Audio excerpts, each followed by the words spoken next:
Hi friends, wonder വേൾഡിലേക്ക് എല്ലാവർക്കും സ്വാഗതം. ഇന്ന് നമ്മൾ ബേക്കറിയിലേക്കുള്ള പപ്സ് ഉണ്ടാക്കുന്ന വീഡിയോ ആണ് കാണാൻ പോകുന്നത്. 8 കിലോഗ്രാം മൈദക്കുള്ള പപ്സാണ് ഉണ്ടാക്കുന്നത്. അതിനുവേണ്ടി 400 ഗ്രാം പഞ്ചസാരയും 160 ഗ്രാം ഉപ്പും ആവശ്യത്തിന് വെള്ളവും ചേർത്ത് നല്ലതുപോലെ ഇളക്കുക.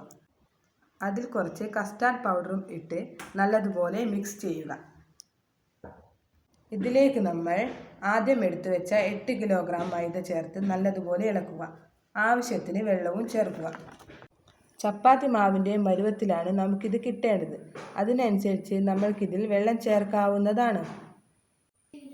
മാവ് കുഴയ്ക്കുന്നതിനനുസരിച്ചാണ് ഇതിൻ്റെ സോഫ്റ്റ്നെസ് ഉണ്ടാവുക. നല്ലതുപോലെ മിക്സ് ചെയ്ത് എടുക്കുക. ഇതുപോലെയാണ് പപ്സിൻ്റെ മാവ് ഉണ്ടാവുക.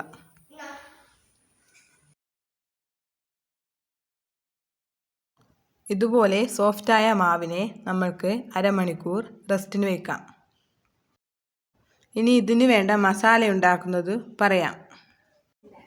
ഉള്ളിയും ഉരുളക്കിഴങ്ങും ഗരം മസാലയും ചിക്കൻ പൗഡറും ഇതിൽ നല്ലതുപോലെ ചേർത്ത് ആവശ്യത്തിന് ഉപ്പും മുളകും ചേർത്ത് എണ്ണയിൽ ഫ്രൈ ചെയ്തെടുക്കുക. ഇതിലൊട്ടും വെള്ളം ചേർക്കാൻ പാടില്ല. ഇതിന് നമ്മൾ 100 മുട്ടയാണ് പുഴുങ്ങി വെച്ചിരിക്കുന്നത്.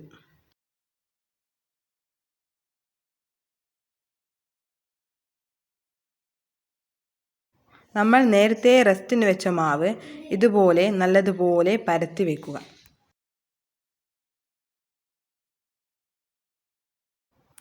എട്ട് കിലോ മൈദക്ക് 4 കിലോ ഡാൽഡയാണ് നമ്മൾ ചേർക്കുന്നത്. ഡാൽഡ നല്ലതുപോലെ ഉടച്ചു വെച്ച് മാവിൽ തേച്ച് പിടിപ്പിക്കുക. ഇതേപോലെയാണ് തേച്ച് പിടിപ്പിക്കേണ്ടത്.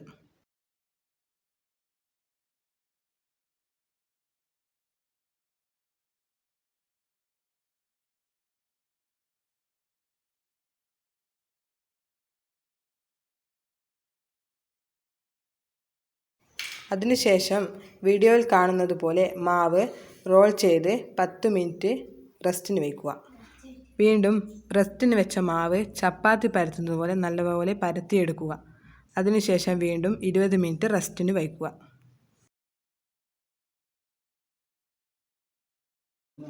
അതിനുശേഷം നമ്മൾ ഈ മാവ് കട്ട് ചെയ്ത് വെക്കണം. കട്ട് ചെയ്യുന്നതാണ് ഇപ്പോൾ ഇവിടെ കാണുന്നത്.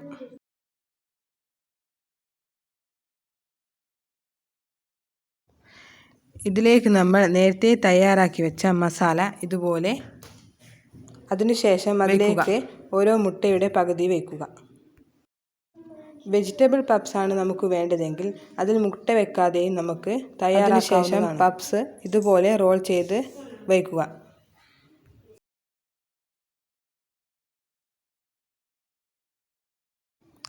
പപ്സ് വരണ്ടു പോവാതിരിക്കാൻ ഇതിലേക്ക് കുറച്ച് വെള്ളം സ്പ്രേ ചെയ്യുന്നത്. അതിനുശേഷം അരമണിക്കൂർ ഇതുപോലെ വീടുകളിലും ഉണ്ടാക്കാവുന്നതാണ്.